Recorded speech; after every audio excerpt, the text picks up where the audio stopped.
बड़ी खबर आपको बता दें, अमेरिका ने किया वेनेजुएला में हमला और इस हमले में 40 लोगों की मौत की खबर है। मरने वालों में आम नागरिक भी हैं और सैनिक भी शामिल हैं।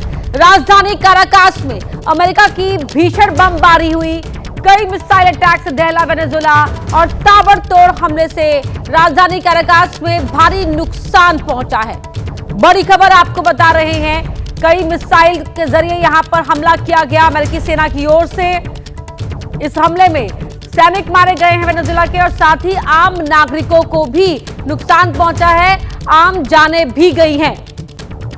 और इसी बीच अमेरिका ने वेनेजुएला के राष्ट्रपति को अपनी कैद में ले लिया है और वेनेजुएला के उपराष्ट्रपति ये मांग कर रहे हैं कि उन्हें मादुरो को जल्द ही रिहा किया जाए। बड़ी खबर आपको बता रहे हैं।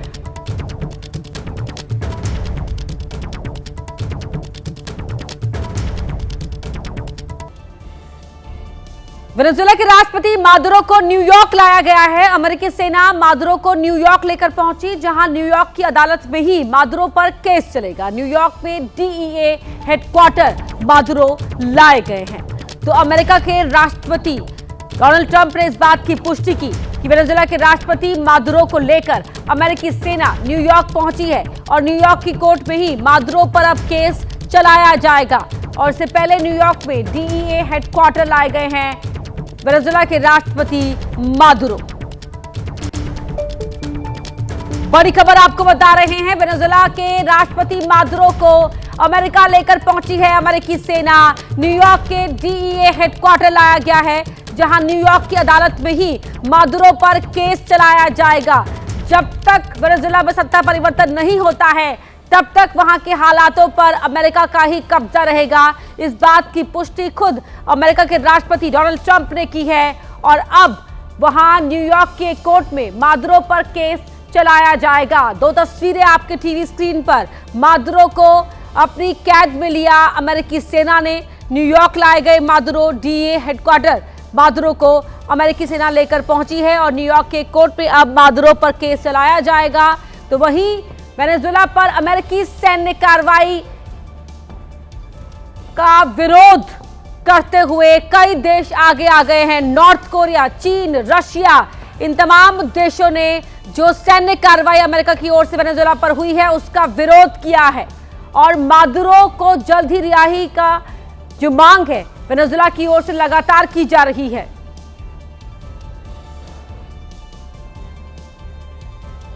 तो अमेरिका की वेनेजुएला पर कार्रवाई का विरोध न सिर्फ देश के बाहर हो रहा है बल्कि देश के अंदर भी हो रहा है। अमेरिका की पूर्व उपराष्ट्रपति कमला हैरिस ने विरोध जताया है। ट्रंप की कार्रवाई से अमेरिका ज्यादा सुरक्षित नहीं। राष्ट्रपति ट्रंप सैनिकों को खतरे में डाल रहे हैं। ये मामला ड्रग्स का नहीं है, ना ही लोकतंत्र का है।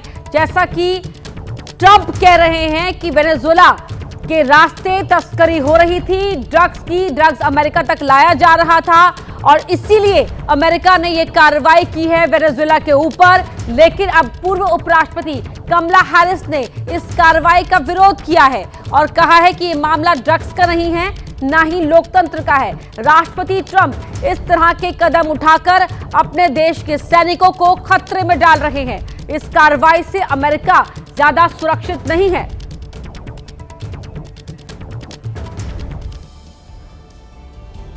तो अपने ही देश के अंदर विरोध भी हो रहा है, देश के बाहर भी दुनिया के कई और देश अमेरिकी सैन्य कार्रवाई का विरोध कर रहे हैं। इनमें रूस है, चीन है, ईरान है, जिन्होंने वेनेजुएला पर अमेरिकी हमले की निंदा की है। अमेरिका और वेनेजुएला की लड़ाई में किम जोंग की एंट्री भी हो गई है। किम जोंग ने कहा है कि अगर अमेरिका ने मादुरो को नहीं छोड़ा तो विश्व युद्ध होगा। तो मादुरो को अगर नहीं छोड़ा गया तो विश्व युद्ध होगा, ऐसी चेतावनी नॉर्थ कोरिया के तानाशाह किम जोंग ने दी है। किम जोंग की एंट्री भी अब हो गई है उन लोगों में जो विरोध कर रहे हैं अमेरिका की सैन्य कार्रवाई का। उसमें रूस शामिल है, चाइना शामिल है, ईरान है और अब नॉर्थ कोरिया के तानाशाह शासक किम जोंग ने भी कहा है कि अगर अमेरिका ने जल्द ही मादुरो को नहीं छोड़ा, अपनी गिरफ्त से आजाद नहीं किया, तो विश्व युद्ध होगा।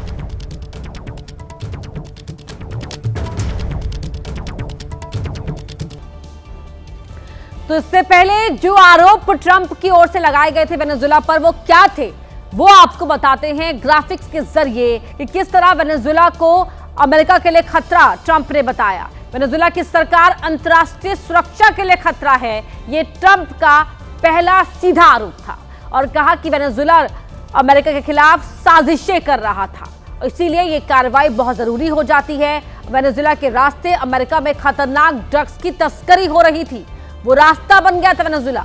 मादुरो की नीतियों से लाखों वेनेजुएलाई लोगों ने अपना देश छोड़ दिया था। मादुरो ने वेनेजुएला के अपराधियों को अमेरिका भेजा, ये भी गंभीर आरोप ट्रंप ने मादुरो की सत्ता पर लगाया था। और मादुरो को गिरफ्त में लेने के बाद क्या कुछ बड़ी बातों का जिक्र ट्रंप ने किया है वो आपको बताते हैं। सेना ने तीनों मोर्चों से ऑपरेशन को अंजाम दिया, इस बात का जिक्र किया, इस बात को बताया डोनाल्ड ट्रंप ने। वेनेजुएला का अगला नेता कौन होगा फिलहाल ये तय नहीं है, लेकिन सत्ता परिवर्तन तो होकर ही रहेगा। हालात सामान्य होने तक अमेरिका ही वहां के शासन की जिम्मेदारी संभालेगा, ये बात भी ट्रंप ने कही। हमले में हुए नुकसान को भी अमेरिका ही ठीक कराएगा, जो भी वहां पर नुकसान हुआ है उसको ठीक करने की जिम्मेदारी अमेरिका ही लेता है। और मादुरो पर ड्रग्स और हथियार तस्करी का मुकदमा न्यूयॉर्क की कोर्ट में चलाया जाएगा। वेनेजुएला में ऑपरेशन के दौरान विरोध हुआ था।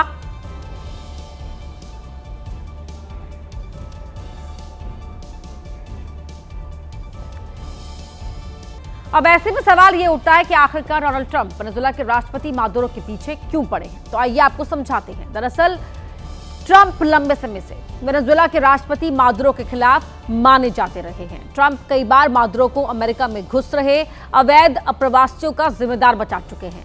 यही नहीं, ट्रंप का मानना है कि मादुरो ड्रग्स सप्लायर का साथ देते हैं और खुद सबसे बड़े तस्कर हैं।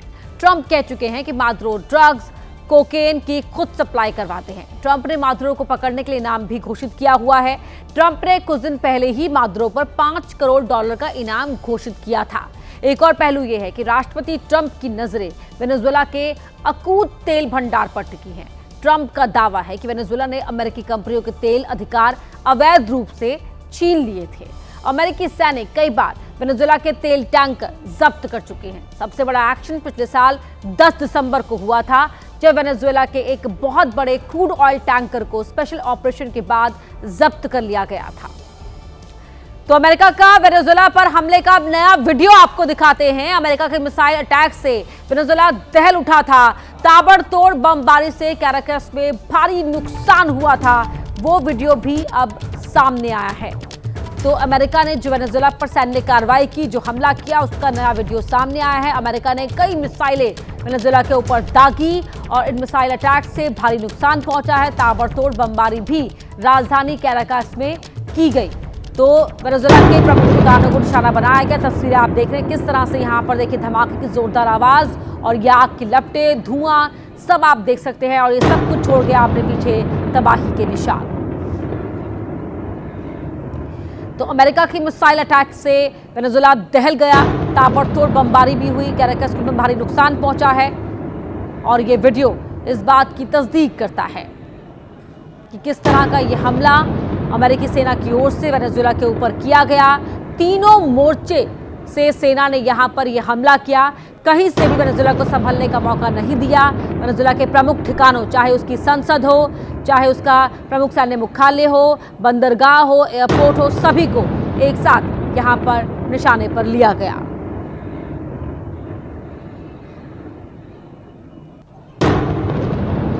तो अमेरिका का जो हमला वेनेजुएला के ऊपर हुआ, वो हमले का ये नया वीडियो आप टीवी स्क्रीन पर देख रहे हैं, जो सामने आया है और इस बात की तस्दीक करता है कि किस तरह के हमले अमेरिकी सेना की ओर से वेनेजुएला के ऊपर किए गए।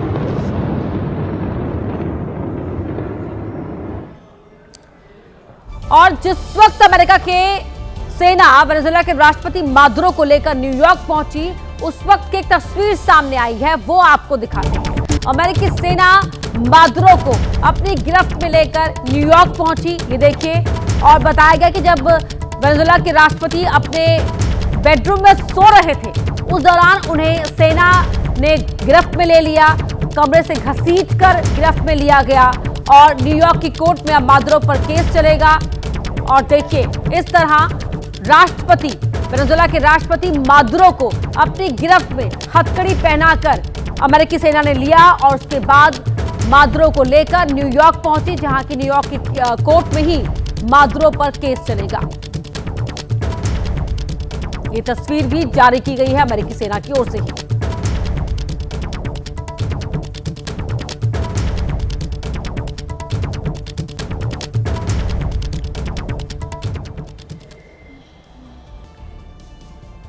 वेनेजुएला में हुए अमेरिकी हमले की एंट्री अब देश की सियासत में भी हो गई है, क्योंकि असदुद्दीन ओवैसी ने अमेरिका की दुहाई देते हुए कहा कि जब ट्रंप वेनेजुएला के राष्ट्रपति को उनके देश से उठा सकते हैं तो क्या हमारी सरकार पाकिस्तान में बैठे आतंकियों को उठाकर नहीं ला सकती।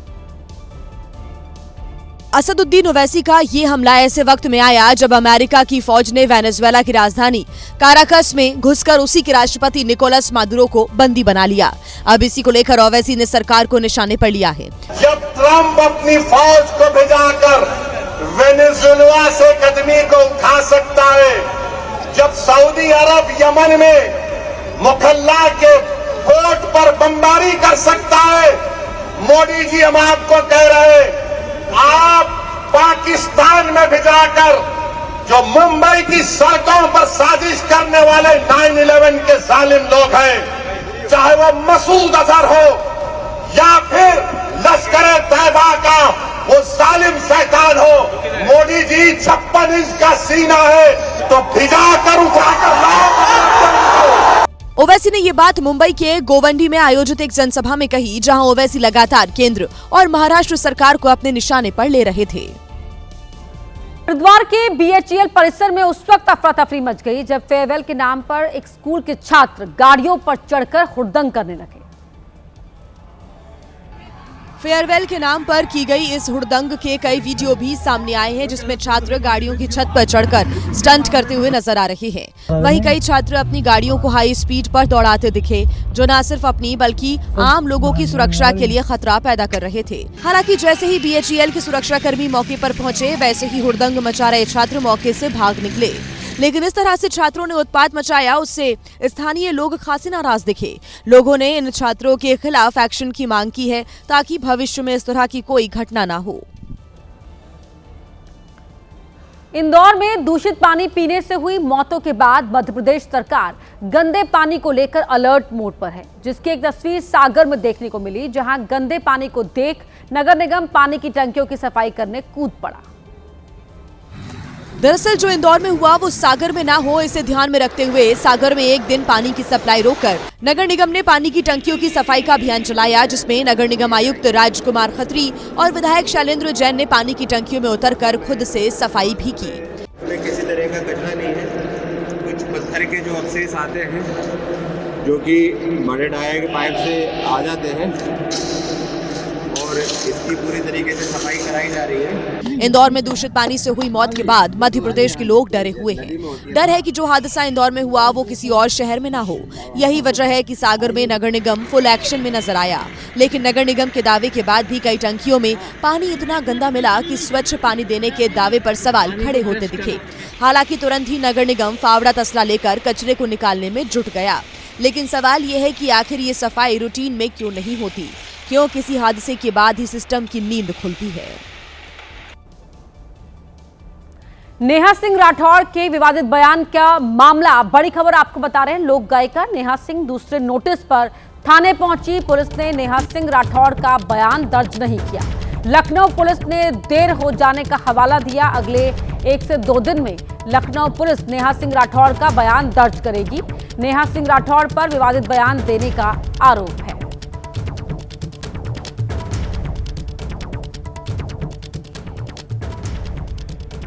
नहीं, मुझे पुलिस की तरफ से, हजरतगंज थाने की तरफ से नोटिस चस्पा किया गया था, तो मुझे विवेचना अधिकारी के समक्ष प्रस्तुत होने के लिए, पेश होने के लिए कहा गया था अपना, तो मैं आई हुई थी। हाँ, मतलब जांच के लिए तो मुझे सहयोग करने के लिए कहा ही गया है और मैं रेडी भी हूँ। ये बहुत गलत बात है कि प्रधानमंत्री की आलोचना अगर आप करेंगे तो आपके ऊपर FIR दर्ज कर दिया जाएगा, आप देशद्रोही और गद्दार घोषित कर दिए जाएंगे, आपको गंदी गंदी गालियां दी जाएंगी, जबकि प्रधानमंत्री जी स्वयं कहते हैं कि मेरी आलोचना कीजिए। हमारी मौजूदगी इस वक्त लखनऊ के हजरतगंज थाने में है। हजरतगंज थाने में ही अप्रैल के महीने में लोक गायिका नेहा सिंह राठौर के ऊपर एक FIR दर्ज हुई थी, जिसके बाद उनको अलग अलग नोटिसें अपना बयान दर्ज कराने को लेकर के दी जा रही थी और आज भी उनको एक नोटिस मिला था, जिसके बाद वो हजरतगंज थाने पहुंची हुई। सामने की तस्वीर अगर आप देखें तो नेहा सिंह राठौर की तस्वीर ये है। नेहा सिंह राठौर अपने पति के साथ, हिमांशु के साथ यहाँ पर आई हुई है। इसके साथ साथ जो पुलिसकर्मी है वो पीछे की तरफ में आपको दिखाई दे सकते हैं। लगभग 2 से ढाई घंटे नेहा सिंह राठौर यहाँ बैठी थी। पिछले 15-20 मिनट में उनसे जो पूछताछ का जो सिलसिला है वो अंदर गई कमरे में। हालांकि पुलिस ने उनसे ये कहते हुए किसी भी तरीके की बात नहीं कही और उसमें ये कहा गया कि महिलाओं से सूर्यास्त के बाद जो है वो पूछताछ नहीं हो सकती है और अब नेहा सिंह राठौर को सूर्यास्त के पहले, सूर्योदय के बाद और सूर्यास्त के पहले किसी भी वक्त आकर के अपना जो बयान है वो दर्ज कराना होगा। संभावना है कि नेहा सिंह राठौर कल या अगले 1-2 दिन में वापस से पुलिस के पास आकर के अपना बयान दर्ज करा सकते हैं। हालांकि जिस घटना को लेकर के उनके ऊपर FIR हुई है, जिस गाने को लेकर के, ट्वीट को लेकर उनके ऊपर FIR, उनका कहना है कि प्रधानमंत्री खुद ये बात कहते हैं कि लोग उनकी आलोचना करें और आलोचना करने पर इस तरीके की चीजें हो रही हैं तो बाकी चीजें वो अपने बयान में कहेंगी और अपने वकील के परामर्श के बाद अन्य चीजें निकल के सामने आएंगी। हालांकि वो फिलहाल अपना बयान दर्ज करने पुलिस के पास आई थी। अब वापस से एक बार फिर से उनको सूर्योदय के बाद यहाँ पर आना होगा। देखना होगा जब वो आती हैं तो वो क्या चीजें कहती हैं। यूपी के गाजियाबाद में एक इनामी बदमाश को पुलिस ने मुठभेड़ में घायल कर दिया। आरोपी के पैर में गोली लगी, जिसे अस्पताल में एडमिट कराया गया। पकड़े गए बदमाश का नाम अबरार है, जिस पर लूट, चोरी और गैंगस्टर समेत करीब 2 दर्जन से ज्यादा मुकदमे दर्ज हैं। पुलिस को लंबे समय से अबरार की तलाश थी, लेकिन जब पुलिस मसूरी तिराहे पर रूटीन चेकिंग कर रही थी तब पुलिस ने अबरार को रुकने के लिए कहा, लेकिन अबरार ने पुलिस पर हमला कर दिया, जिसके जवाब में पुलिस ने कार्रवाई की तो पुलिस की एक गोली आरोपी के पैर में लगी, जिससे वो घायल हो गया। अपनी बाइक को मोड़ने का प्रयास करके भागने की कोशिश की और साथ ही पुलिस पार्टी पर जान से मारने की नियत से फायर भी किया। आत्मरक्षार्थ हुई जवाबी फायरिंग में पुलिस की तरफ से जो फायरिंग हुई उससे इस व्यक्ति के पैर में गोली लग गई। पुलिस ने आरोपी के पास से 315 बोर का अवैध तमंचा, 1 जिंदा कारतूस और 1 खोखा बरामद किया है। वहीं बिना नंबर प्लेट की बाइक भी जब्त की गई है, जिससे आरोपी जा रहा था। राजस्थान के सिरोही में उस वक्त अफरा तफरी मच गई जब किसी ने टायरों के ढेर में आग लगा दी, जिससे घरों में काला जहरीला धुआं भर गया। लोगों को सांस लेना मुश्किल हो गया। जिस जगह आग लगी वहां आसपास PM आवास थे, जिसमें धुआं भर जाने की वजह से लोगों का दम घुटने लगा। सबसे ज्यादा दिक्कत बच्चे और बुजुर्गों को झेलनी पड़ी। ये आग इतनी भयानक थी कि पूरी रात जलती रही और सुबह होने तक नहीं बुझी। आरोप है कि ये आग जानबूझकर लगाई गई ताकि टायर से तार निकाला जा सके। यहाँ पे टायरों का ढेर रखा हुआ था, उसने जानबूझ के यहाँ पे आग लगाई है और मुझे ऐसा लगता है कि यहाँ पे प्रशासन भी साथ में मिला हुआ है। वहीं एक आरोप अवैध ब्लास्टिंग करके पत्थर निकालने का भी है। ग्रामीणों ने प्रशासन से इस पूरे मामले की जांच की मांग की है। बता दें कि जिस जगह आग लगी वो सिरोही का पिंडवाड़ा इलाका है। अब ये आग हादसा है या फिर साजिश, ये तो जांच के बाद ही पता चलेगा। उत्तर प्रदेश के फतेहपुर में मजार तोड़ने के आरोपी के समर्थन में बजरंग दल के कार्यकर्ताओं ने जुलूस निकाला और ताम्बेश्वर मंदिर में पूजा अर्चना की। जमानत पर जैसे जेल से बाहर निकला हिंदू संगठन के कार्यकर्ताओं ने आरोपी नरेंद्र का स्वागत किया। जुलूस निकालने से पहले मंदिर में पूजा की गई। उसके बाद गले में माला पहनाकर शहर में जुलूस निकाला गया। आरोपी की रिहाई पर हिंदू संगठन के कार्यकर्ता नाचते गाते दिखे। मजार तोड़ने का आरोपी नरेंद्र कार में सवार होकर पूरे शहर में घूमा। उसके समर्थन में बजरंग दल के कार्यकर्ता बड़ी संख्या में गाड़ियां लेकर पहुंचे थे। हुसैनगंज थाना क्षेत्र के मवई गणेशपुर गांव में मजार को तोड़ने के आरोप में 9 लोगों के खिलाफ मुकदमा दर्ज किया गया था। इनकी गिरफ्तारी पर हिंदू संगठनों ने नाराजगी जाहिर की थी। इसलिए जब आरोपी जमानत पर रिहा हुए तो बजरंग दल के कार्यकर्ताओं ने जश्न मनाया। छत्तीसगढ़ के रायपुर में भी क्रिसमस के मौके पर तोड़फोड़ करने वाले आरोपी जब जमानत पर बाहर आए तो हिंदू संगठनों के कार्यकर्ताओं ने उनका जोरदार स्वागत किया। मैग्नेटो मॉल में तोड़फोड़ करने के आरोपियों को कंधे पर उठाकर डांस करने लगे और उनके समर्थन में नारेबाजी करते दिखे। जमानत मिलने की खुशी में रायपुर में ऐसे ही रैली निकाली गई और उनका स्वागत किया गया। बजरंग दल के कार्यकर्ता और परिजनों ने आरती उतारी। ऐसा लग रहा था मानो कोई जंग जीत कर आए हों। इन पर क्रिसमस के मौके पर कर्मचारियों के नाम और धर्म पूछकर मारपीट का आरोप है। पुलिस ने इन 6 आरोपियों को गिरफ्तार कर जेल भेज दिया था, लेकिन कोर्ट से इन्हें जमानत मिल गई और ये उसी का खुशी और जश्न मनाते दिखे। यूपी की गोरखपुर पुलिस ने स्पेशल 36 गैंग का खुलासा किया। इस गैंग में पुरुष नहीं महिलाएं शामिल थी, जो बहुत ही शातिर तरीके से चोरी और लूट को अंजाम दिया करती थी। पुलिस के सामने खड़ी ये महिलाएं महिलाओं को ही निशाना बनाती थीं। गोरखपुर में सांप बिच्छू गैंग के नाम से कुख्यात हैं। इस गैंग में 36 महिलाएं शामिल थीं, जो अलग अलग टुकड़ियों में बसों और ऑटो में बैठ जाती थीं और अचानक नकली सांप और बिच्छू फेंककर चिल्लाने लगती थी और इसी बीच पलक झपकते गले से चेन, जेवर और बैग पर हाथ साफ करके फरार हो जाती थीं। कई बार तो सेफ्टी पिन चुभोकर चेन खींच लेती थीं। महिलाओं का स्पेशल 36 गैंग कई जिलों में काम करता था। काफी दिनों से पुलिस की आंखों में धूल झोंकती रही थी, लेकिन आखिरकार में गोरखपुर पुलिस ने प्लान बनाकर सभी को गिरफ्तार कर लिया। पुलिस ने 36 महिलाओं के साथ 4 पुरुषों को भी पकड़ा है, जो इनके अपराध में बराबर के हिस्सेदार थे। इंदौर के बाद गुजरात के गांधीनगर में भी दूषित पानी पीने से कई लोग बीमार हो गए। एक साथ इतनी बड़ी संख्या में लोगों के बीमार पड़ने से हड़कंप मच गया।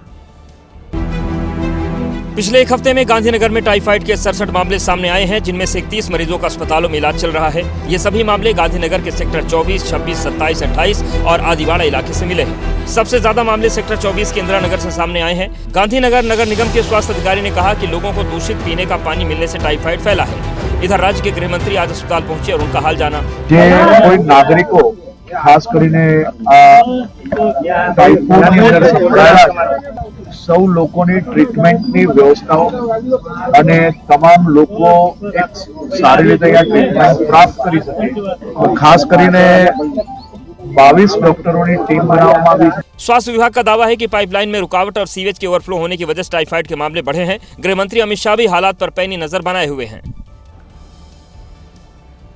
नोएडा में 2 जनवरी की रात को हुए सनसनीखेज हत्याकांड का पुलिस ने खुलासा कर दिया। हैरान करने वाली बात तो ये थी कि मृतक आरोपी का साड़ू था।